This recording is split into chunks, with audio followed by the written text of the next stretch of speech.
Good evening, everyone. I'd like to show you a few of the pitfalls of learning the Chopin Fantasie Impromptu, Opus 66. I don't know the piece yet, but it's one I want to learn, so I'm going to show you some of the things that you have to get into it in your ingredients in learning it. And one of the main things is that the piece is in cut time, so that means 2 halves per bar. You have to feel 2 beats per bar, and in each of those beats there are 2 triplets, so that means 4 triplets altogether. So and that first chord, it's agitato, so it's got to be lively and agitated, but that first chord has to have a real drop in it, that real sense of the full weight. So if you can imagine those gymnasts that she's standing on this board and ready to get thrown up in the air when her teammates are over at this end and they drop on here. So, and this is where the board is pivoting. So she's looking up and she's watching for when they jump down onto that end of the board, and she times it so that then she knows exactly when she's going to spring off. And you still have a loose wrist, your still body is not stiff, and your wrist is not stiff, but you're trying to maximize the amount of energy you can get into from the sounding board, and by going into the keys and driving the hammer up into the wire without pushing it up. So if you can think of that, get that full weight like that, release on the way up, and feel that the fingers are actually glued to the bottoms of those keys, those 2 G-sharp keys on the sforzando. And 1 and 2 and 1. And this is loud, but then it gets quiet. So 2 and 1 and full, quieter. So if you flutter your pedal, you'll find it lets the volume go down better. Now, right away we have a problem because it's 4 sets of 4 against 3. And so you got the 4 triplets in the left hand, but you got 4 sets of 4/16 notes in the right hand. And the first note of the first 4/16 is a rest. So, but you can play it just to get used to the timing sequence. And then again.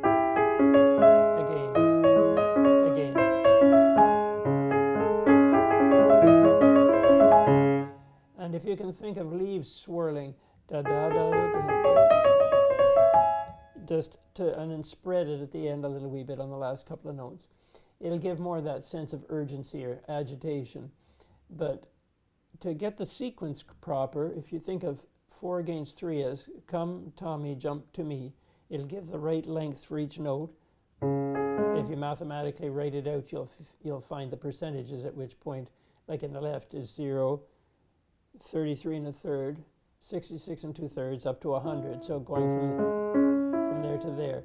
In the right, it's 0, 25, 50, and 100. So 0 is the rest, or you can play it twice.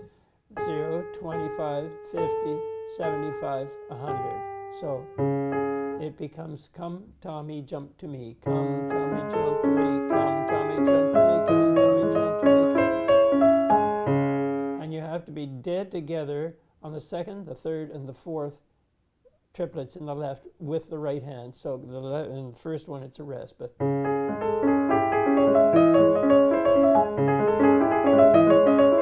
then lighten the left hand.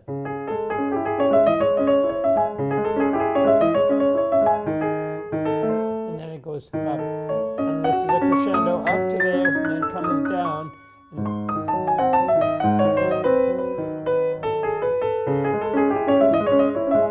Now it changes to the A sharp.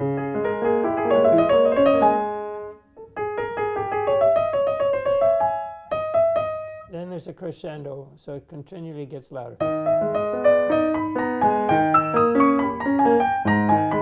Now this bar is hard because it's 4 sets of 4/16. Each set has a diminuendo, getting quieter. So, but the whole bar has a diminuendo, so they all have to keep getting quieter, as well as each one having a diminuendo.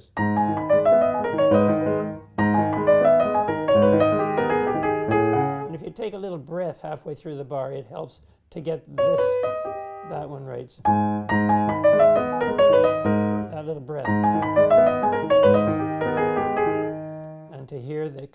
jump to me, come, tummy, jump to me, come, tummy, jump to me, come, tummy, jump to me, come, tummy, jump to me, come, tummy, jump to me, come, tummy, jump to me. Now those have quarter notes. They got to hold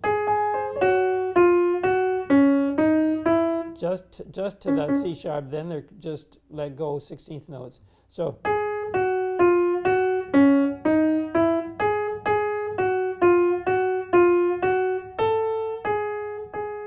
Then it changes and puts the emphasis on the wrong syllable. It puts it on the second out of 4/16.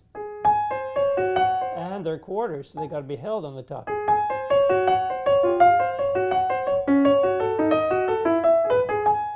Then it's only till the first 4 that you have to hold. Now you don't hold them, but you accent them.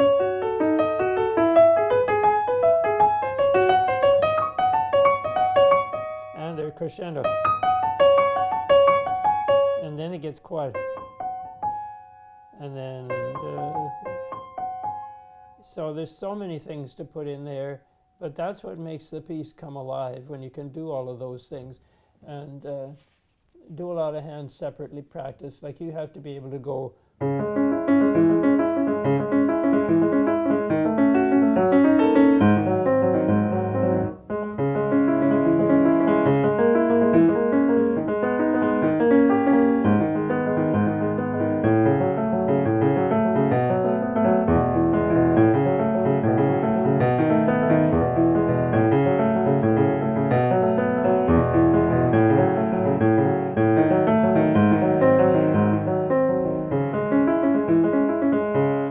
So on. So that gives you an idea of how it goes up till it moves to the middle section, so the slow part. But this part here.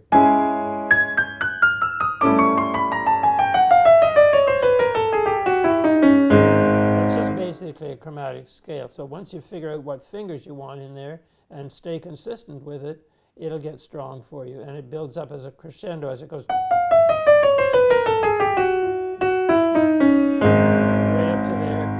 As a sforzando, again, that kind of sound, and then double forte.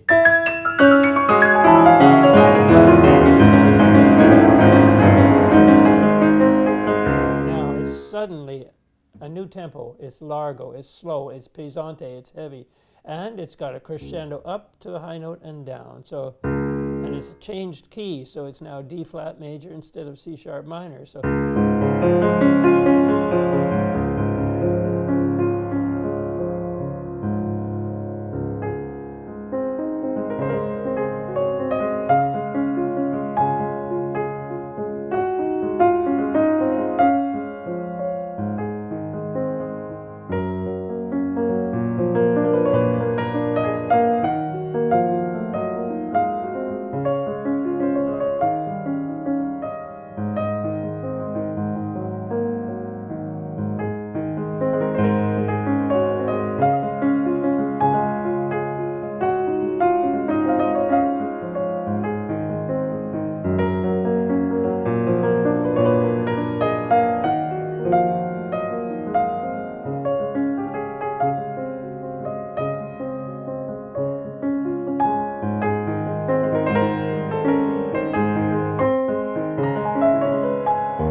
Hard because it's 7 against 6. So, and the first note of the 7 is tied from, that's held when you play that first note of the group of 6 notes of the 2 triplets. So.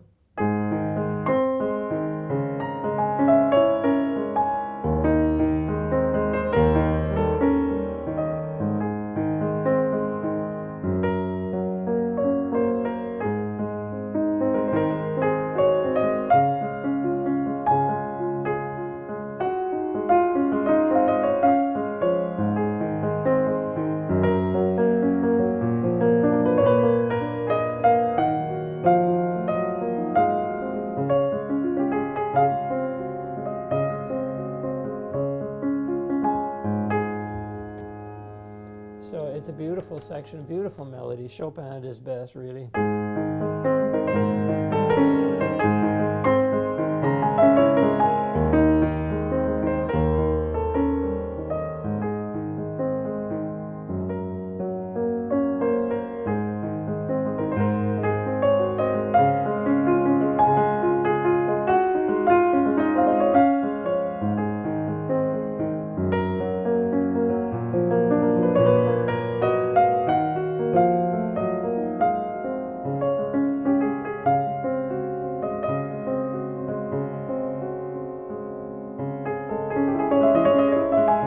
it's into the presto part again.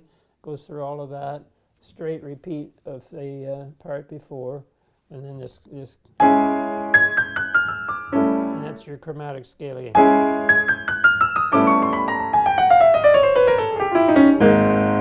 It just changes at the very bottom where it goes not chromatic, and then it becomes it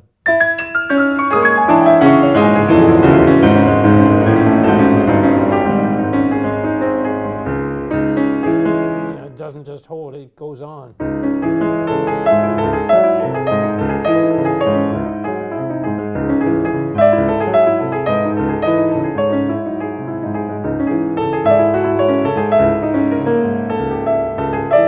That's really hard because it's going up and down, up and down.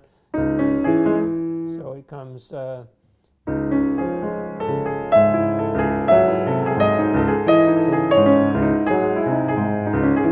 are supposed to be soft, and then this is loud. And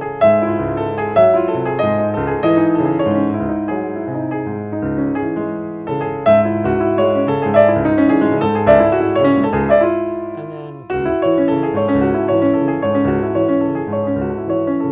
they're all the same there, but it's got to be poco a poco diminuendo down to.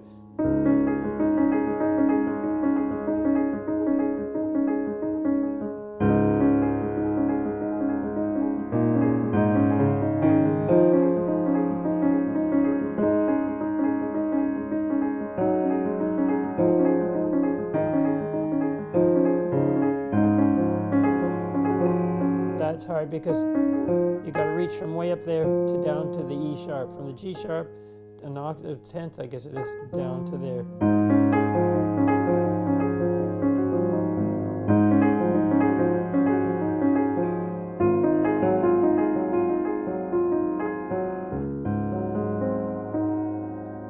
Now you got to tie that B sharp. Only quieter than that.